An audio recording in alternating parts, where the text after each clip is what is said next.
যদি গোবিন্দ না হইত তবে কি হইত?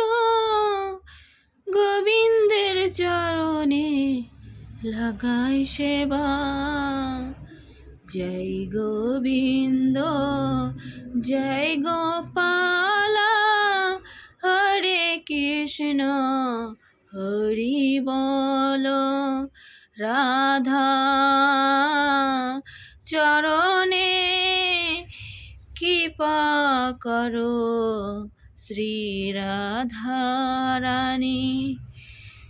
এই दासी को आपका चरण सेवा करने का कृपा कीजिए।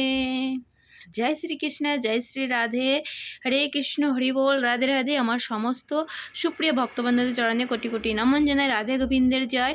সবার যেন আজকের দিনটা ভালো যায়। হরে কৃষ্ণ হরি বল। আগামীকাল 8ই ফেব্রুয়ারি মাঘ মাসের শুক্লপক্ষে জয়া একাদশী।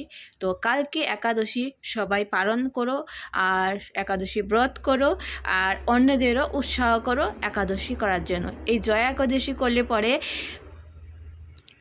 যারা এই জয়া একাদশী করবেন তারা অনেক জয়ী প্রাপ্ত করবেন, আর বিষ্ণু ভগবানের লাভ পাবেন, আর আশীর্বাদ সবসময় বানিয়ে রাখবে।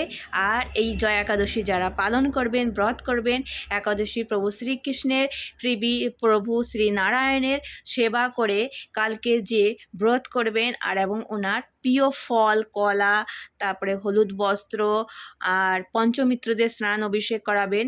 আর এই একাদশী করে সবাই জয়ী লাভ করবেন এবং বৈকুণ্ঠ ধাম প্রাপ্ত করবেন। রাধে রাধে। শ্রীমান নারায়ণ হরি হরি। সবাইকে প্রভুর আশীর্বাদ বানাইয়ে রাখবে, কারণ প্রভুর কৃপা থাকবে সবার ওপর। হরে কৃষ্ণ হরি বল। সবাই কালকে একাদশী পালন করো। রাধে রাধে। হরে কৃষ্ণ হরি বল।